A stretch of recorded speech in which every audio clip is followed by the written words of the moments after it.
आपण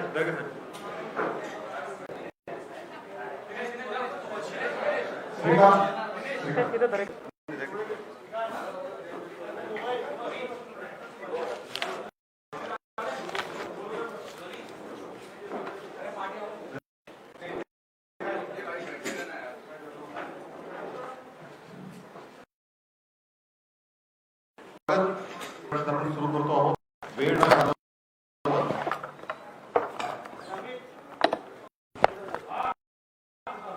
मी थेट माननीय श्री देवेंद्रजी फडणवीस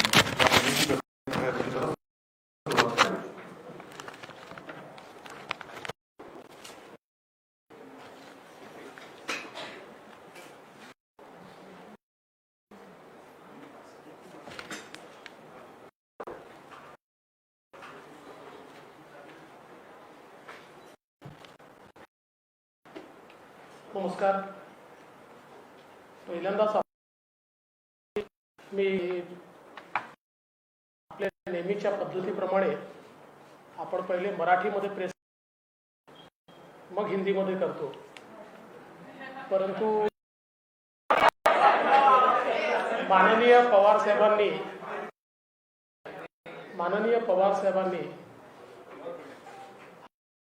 असल्यामुळे आज आपला प्रघात आणि तमाम मराठी पत्रकारांची मी आजची पत्रकार परिषद सुरू करणार आहे.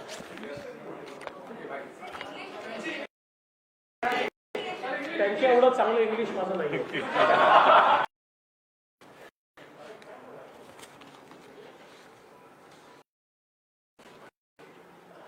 हम सभी जानते हैं कि एंटीलिया के सामने जो बॉम्ब की गाड़ी पकड़ी गई और उसके बाद कुछ इवेंट्स का सिलसिला शुरू हुआ. उन घटनाओं में एपीएस ये अरेस्ट हुए, को अरेस्ट किया और कई चीजें इसमें से बाहर आई. और इस बीच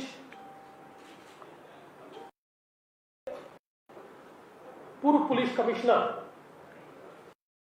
रणवीर सिंह, इन्होंने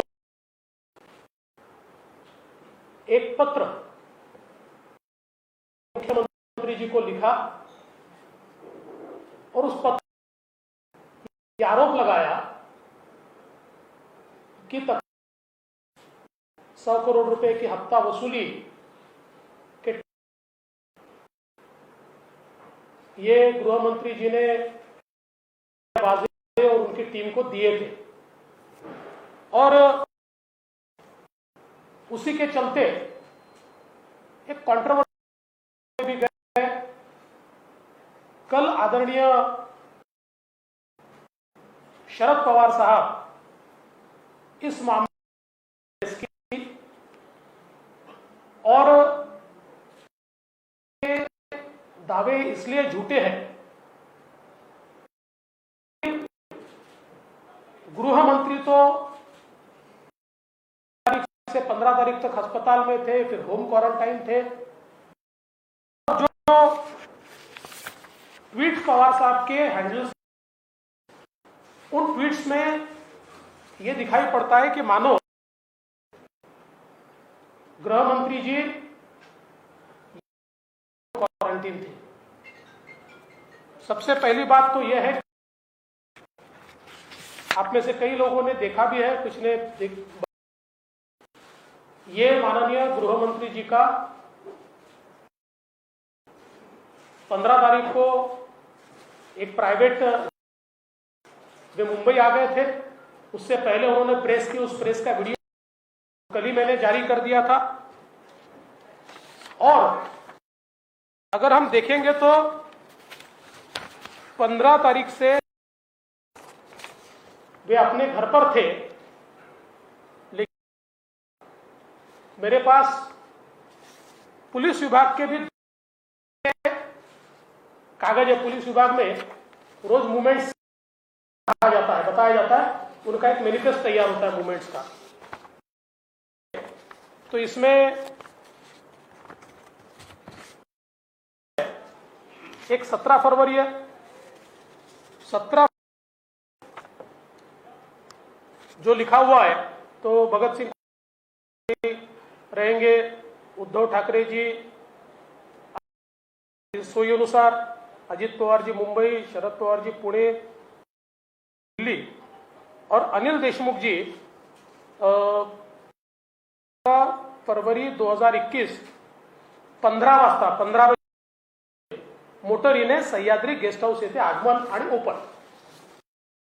दूसरा एक 24 तारीख का मैनिफेस्ट है,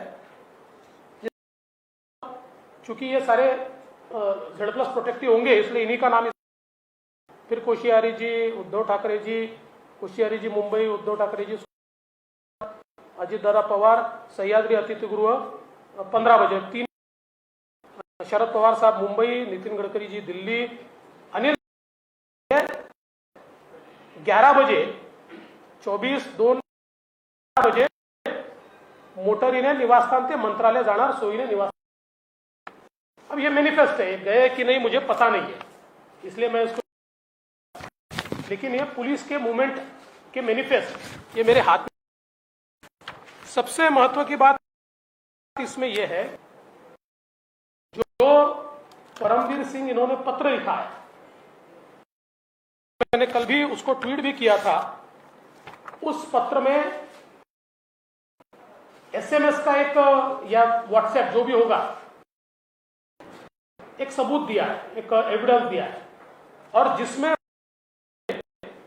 वो पूछते 16 मार्च को, and what is the date of Vaze's meeting with HM sir, और उसमें ACP पाटिल बोलते हैं yes sir but it is फरवरी।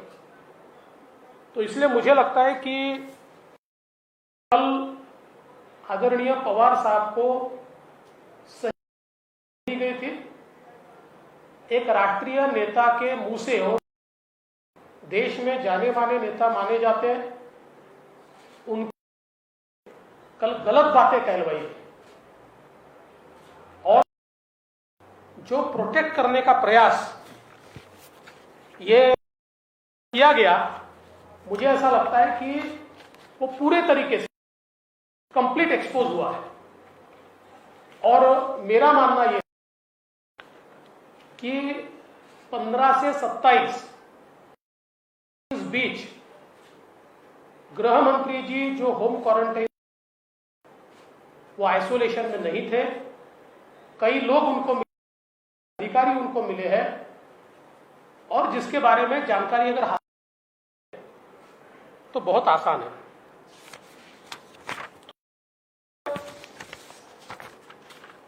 महत्व का विषय मैं आप लोगों के सामने रखना चाहता हूं। परसों की मेरी प्रेस कॉन्फ्रेंस में कहा था, ट्रांसफर्स का एक रैकेट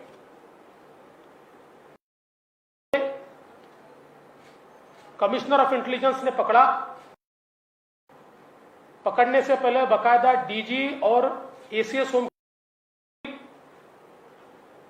और उसका एक रिपोर्ट, ये रिपोर्ट भी उन्होंने माननीय मुख्यमंत्री जी तक पहुंचाया। 2017 में, इस समय मैं मुख्यमंत्री और गृह मंत्री था, आप लोगों को याद होगा कि मुझे जानकारी मिली थी कि होटल में कुछ लोग डीलिंग कर रहे हैं और कुछ पुलिस अधिकारी वहां जा रहे हैं। मैंने कमिश्नर इंटेलिजेंस को बुलाया, मुंबई CP को बुलाया, हमने किया, तुरंत इंटरसेप्शन किए, सभी लोगों को अरेस्ट किया, चार्जशीट भी दाखिल हुई क्योंकि सारे सबूत इंटरसेप्शन के माध्यम से थे। इसी प्रकार वही COI जब और मैं बहुत स्पष्ट कर देना चाहता हूं कि मेरे आने से पहले माननीय आर पाटिल जी के समय कमिश्नर ऑफ इंटेलिजेंस वही सीओआई थी शुक्ला, और इसलिए उनको तीनों गवर्नमेंट का एक्सपीरियंस है। तो उनको जब यह जानकारी मिली कि एक रैकेट ये इस्तेमाल कर रहा है उनके ऑफिस के लोगों के, और कहीं ना कहीं पोस्टिंग में पुलिस, तो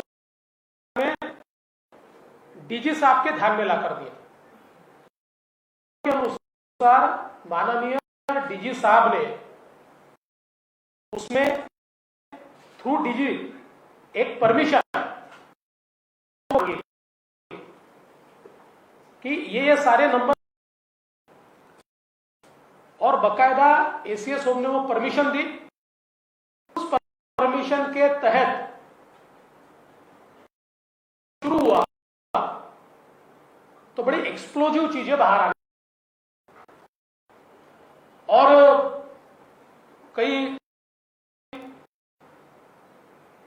कई पॉलिटिकल इनके नाम चर्चाएं बाहर आने लगी, और ये सारी चीज, इसको सारा रिपोर्ट उस समय सीओ और 25/8/2020 ये report COI commissioner of intelligence ने डीजी साहब को दिया, और डीजी साहब ने 26 तारीख को, ये अनसाइंड है लेकिन आप उसकी चिंता मत कीजिए, नहीं तो फिर वापस, और 26 तारीख को उन्होंने डीजी साहब ने उस समय श्री सीताराम कुंटे जी को ये फॉरवर्ड किया। रूप से उन्होंने ये कहा कि ये जो सारा रिपोर्ट है, recommended that this be brought to the notice of Honorable Chief Minister at the earliest, and an immediate and comprehensive inquiry be ordered by the state CID to identify concerned individuals and take necessary legal action.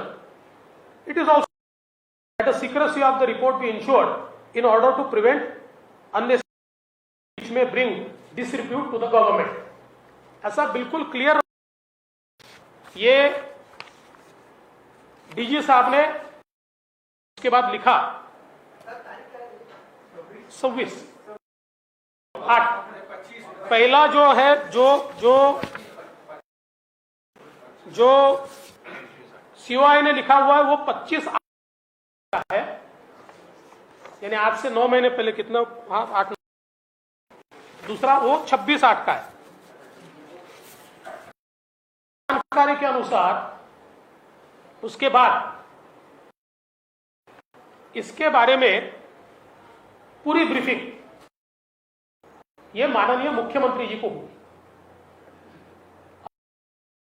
भी जाहिर किया, और करीबन 3 GB का 6.3 GB का ये data कि जिसके अंदर कॉल्स इंटरसेप्ट किए हुए, और ये इसका जो है मतलब ये कवरिंग लेटर है, और कवरिंग लेटर के साथ उसके ये रिपोर्ट के साथ माननीय मुख्यमंत्री जी को, लेकिन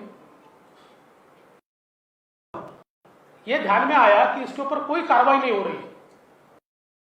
आपने भी प्रयास किया, आश्चर्य की बात यह हुई कि मुख्यमंत्री जी के यहां से वो रिपोर्ट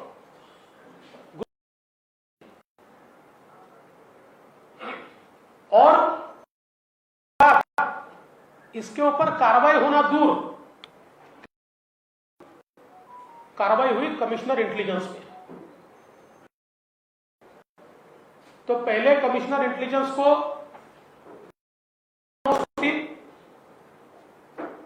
डीजी का उनका डीजी का प्रमोशन रोक दिया गया, एडवांस प्रमोशन दिया गया। उनका रिकॉर्ड इम्पेकेबल था, सारे उनके सीआर बिल्कुल अच्छे थे। तो उसके चलते उनको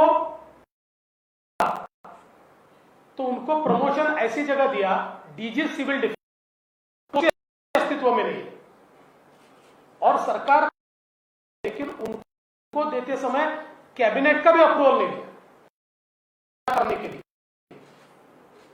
और 10x10 का केबिन उनको बताया गया कि आपने ये जो नियम के अनुसार और रिपोर्ट जो तैयार करना आपकी गलती है, क्योंकि इसमें जो लोग लिप्त है वे सारे के सारे लोग, और जैसा मैंने जानबूझकर 25 अगस्त 2020 से आज तक सेंसिटिव रिपोर्ट पर कोई कार्रवाई नहीं की गई। आश्चर्य की बात, इस रिपोर्ट में जिनके नाम आए हैं उनको वही पोस्टिंग्स मिली, और इसलिए यह बहुत ही गंभीर इस प्रकार का मामला है। मैं उनका लेटर जरूर आपको, पर मैं उसके एनेक्चर्स और ये इंफॉर्मेशन आपको नहीं दूंगा।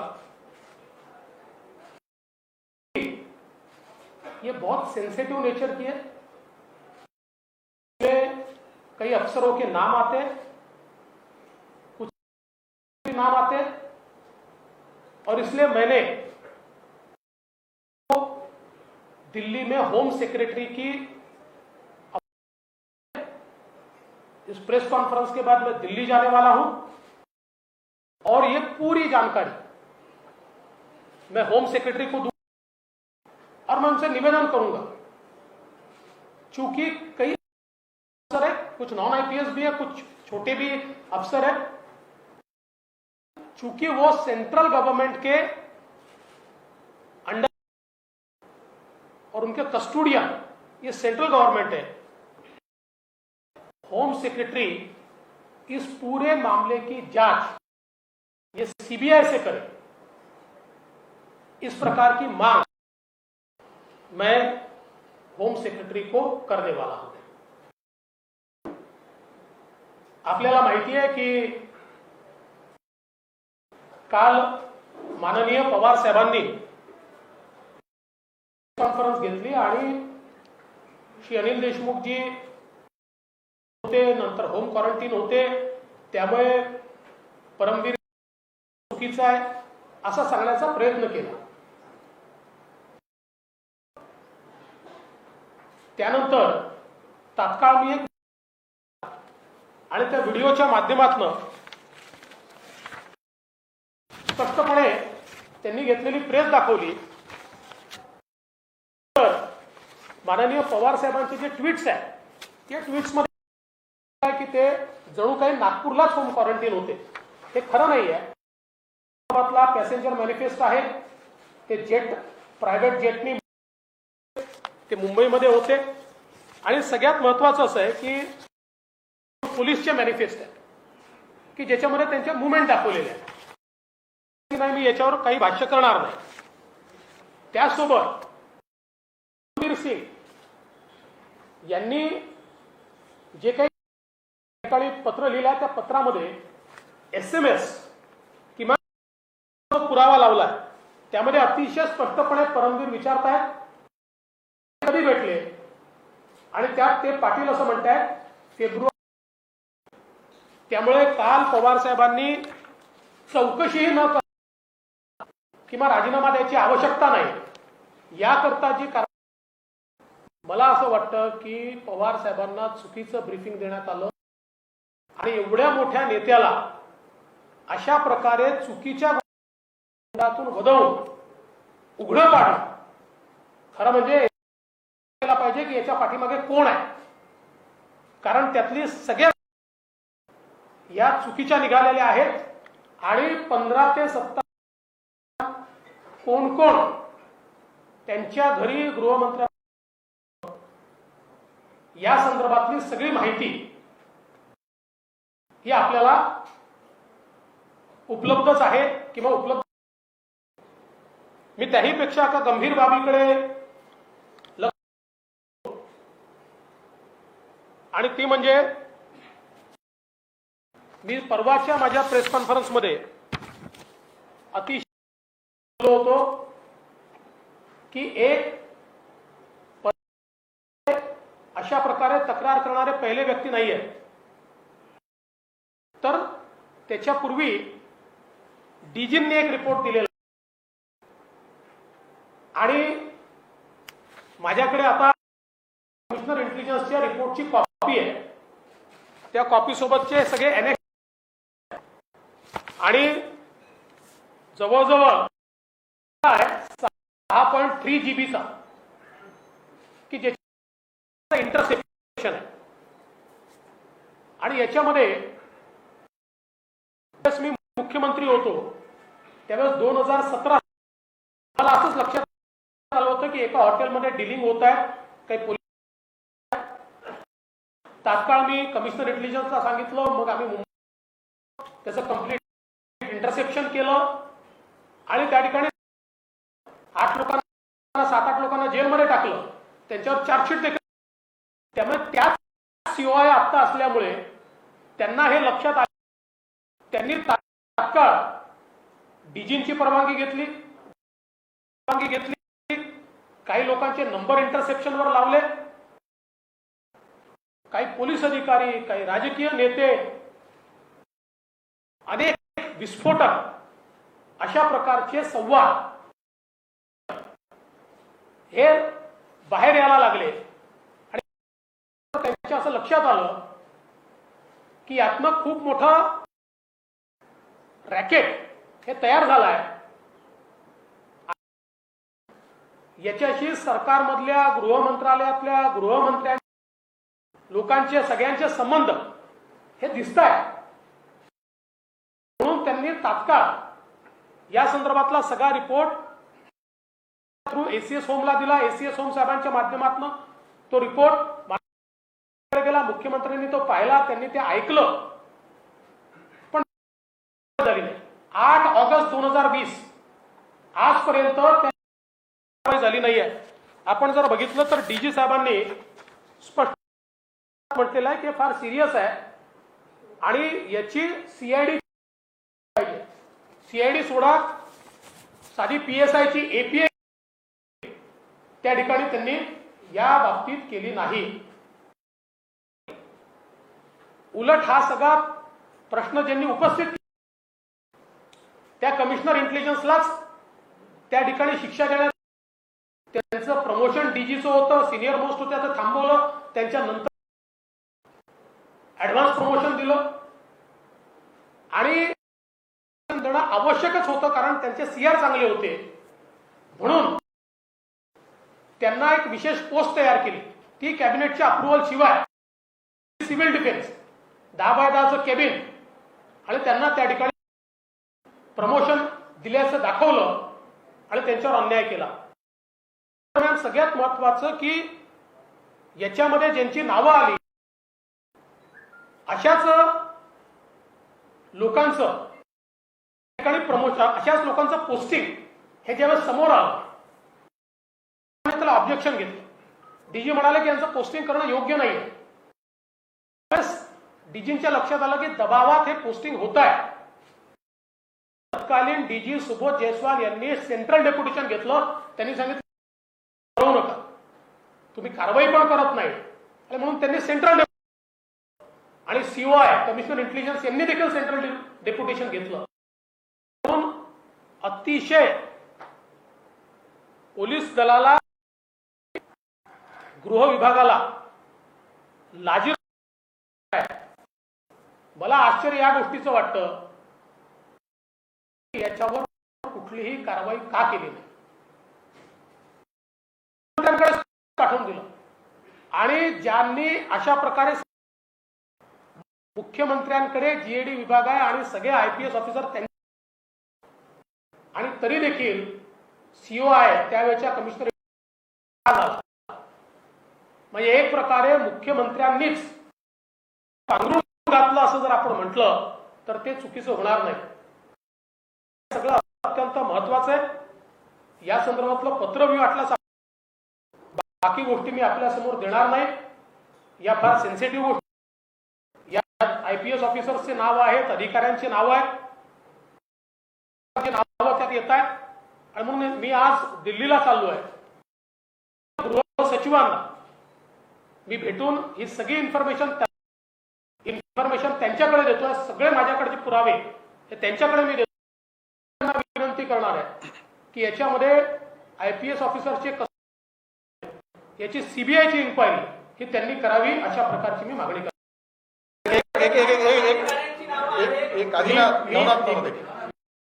प्रश्न घेणार आहे कारण मग ते डायव्हर्ट होता महत्वाचा विषय. शांती.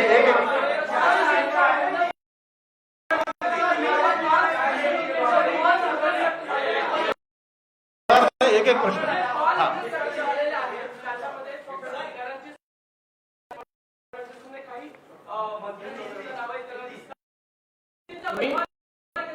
मी आधीच सांगितलेलं आहे की राजकारणी सगळ्यांची नावं आहेत. अधिकारी और पॉलिटिशियन सबके नाम हैं.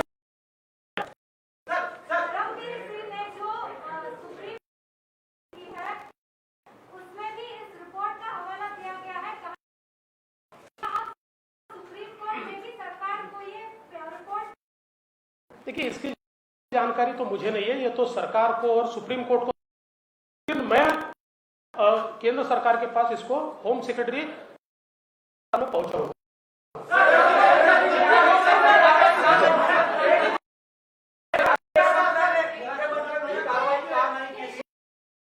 प्रीति, इसके बाद प्रीति.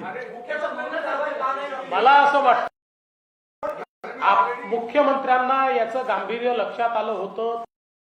सरकार वाचवण्याकरता त्यांनीही याच्याकडे दुर्लक्ष केलेलं आणि मला असं वाटतं की इतक्या गंभीर प्रकरणात करण्याचं नेमकं कारण काय आहे, अजून त्याच्या मागे काही आहे का? प्रीति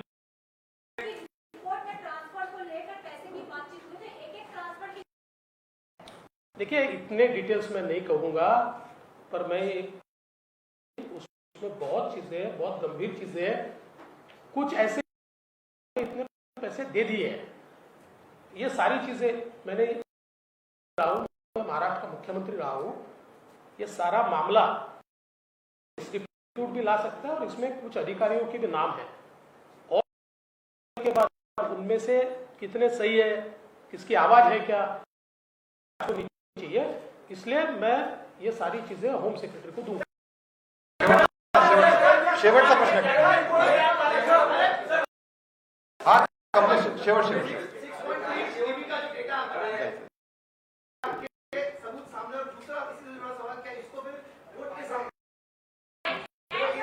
देखिए कॉन्फ्रेंस कॉल एखादा असेल कारण एवढा ये बहुत बड़ा डेटा है, लेकिन इसमें जैसा आपने पूछा है उस प्रकार की सारी चीजें इस डेटा क्या ये मंत्रालय को लेकर है या इस रिपोर्ट को इसलिए दबाई गई क्योंकि हर मंत्रालय के रैकेट चल रहे हैं. अभी जो जानकारी इसमें ये की ही जानकारी है. राहुल